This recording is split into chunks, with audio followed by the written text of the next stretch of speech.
Welcome back. आप देख रहे हैं आवाज़ ओवरड्राइव। रॉयल एनफील्ड की क्लासिक 350 को टक्कर देने के लिए एक नई बाइक की बाजार में एंट्री हो चुकी है।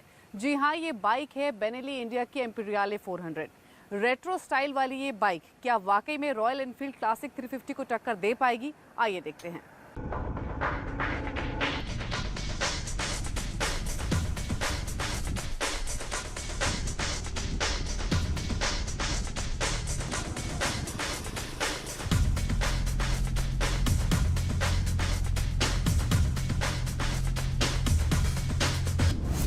देश में रेट्रो स्टाइल वाली बाइक चाहने वालों की कोई कमी नहीं है। अभी तक ये चाहत सिर्फ रॉयल एनफील्ड बाइक तक ही सीमित थी, लेकिन इस सेगमेंट में एक और बाइक आ गई है। जी हाँ, बेनेली की इम्पीरियले 400 जो आपके सामने है।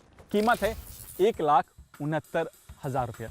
लुक के मामले में ये बाइक पूरी तरह से रेट्रो और क्लासिक लुक में है, लेकिन मॉडर्न फीचर के साथ। मैं आपको एक चीज़ और बता दूं कि लुक के लिहाज से ये बाइक बेनेली की 1950 के दौर में मिलने वाली मोटो बिग से इंस्पायर्ड है।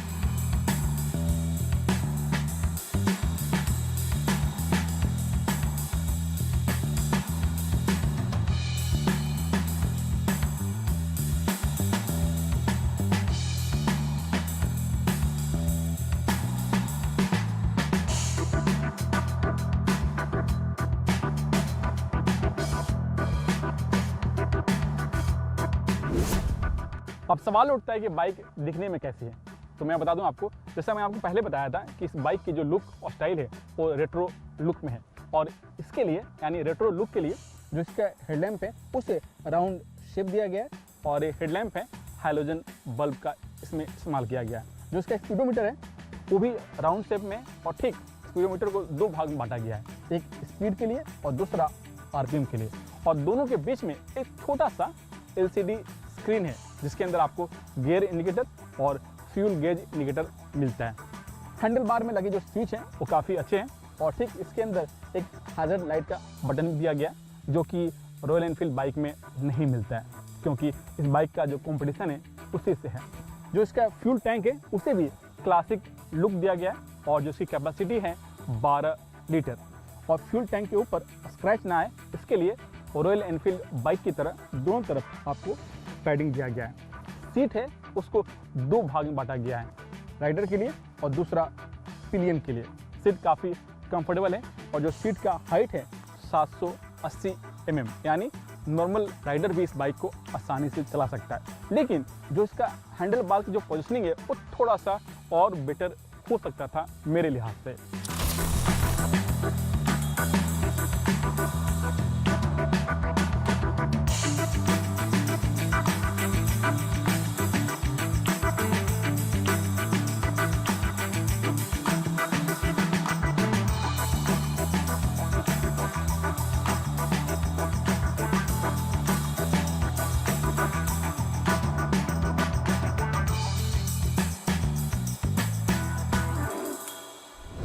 इंजन की बात करें तो इम्पीरियले 400 में आपको 374 सीसी का single cylinder air cooled engine है, जिसका पावर आउटपुट है 21 bhp। और इंजन की एक और खासियत है वो है लॉन्ग स्ट्रोक, यानी जो पिस्टन के जो ट्रेवल लेआउट है वो काफ़ी ज़्यादा है, और इसी ट्रेवल लेआउट की वजह से जो इसका टॉर्क है वो 29 न्यूटन मीटर मिलता है, और इंजन 5 स्पीड गियर के सहारे काम करता है। लेकिन इसकी परफॉर्मेंस कैसी है, चलिए वो चला के देख लेते हैं।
इम्पीरियल 400 का जो राइड और हैंडलिंग है वो काफ़ी स्मूथ है।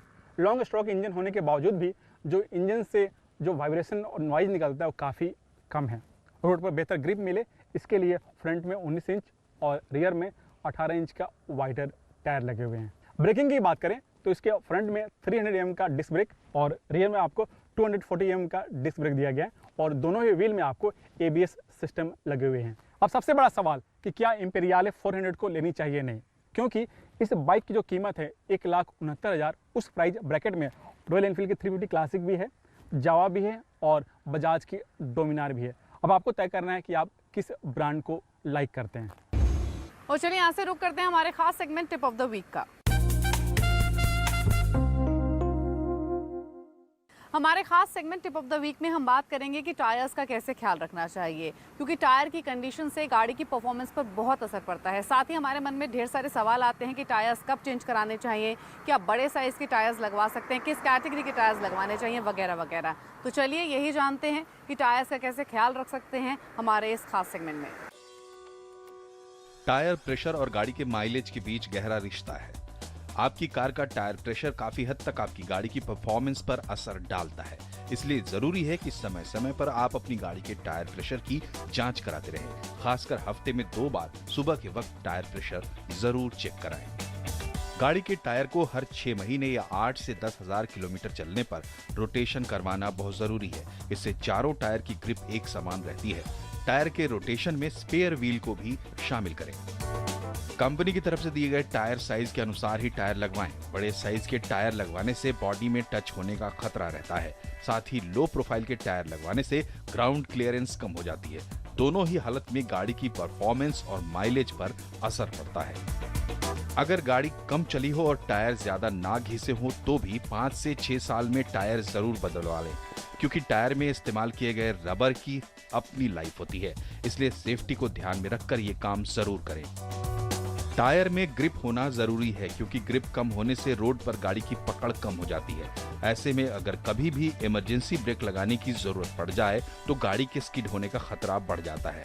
इसलिए आपके टायर की हालत ठीक ठाक होनी बहुत जरूरी है। व्हील अलाइनमेंट सही होने से टायर एक समान घिसते हैं। साथ ही गाड़ी चलाते वक्त सीधी लेन में रहेगी, लेफ्ट या राइट को नहीं जाएगी। इससे सस्पेंशन और स्टीयरिंग की लाइफ भी बढ़ जाती है। गाड़ी बबल ना करे, इसके लिए व्हील बैलेंसिंग समय समय पर करवाना जरूरी होता है। सर्विस के वक्त या जब भी टायर रोटेशन करवाएं, व्हील बैलेंसिंग भी जरूर करवा लें। अभी वक्त हुआ एक ब्रेक का। ब्रेक के बाद मशहूर ऑटो एक्सपर्ट टूटू धवन आपको बताएंगे कि क्या 3 लाख रुपए के बजट में रॉयल एनफील्ड के इंटरसेप्टर 650 बेस्ट ऑप्शन है। साथ ही जो तमाम सवाल आपने हमें भेजे हैं आवाज ओवरड्राइव के फेसबुक पेज पर, उनको भी हम करेंगे शामिल एक ब्रेक के बाद।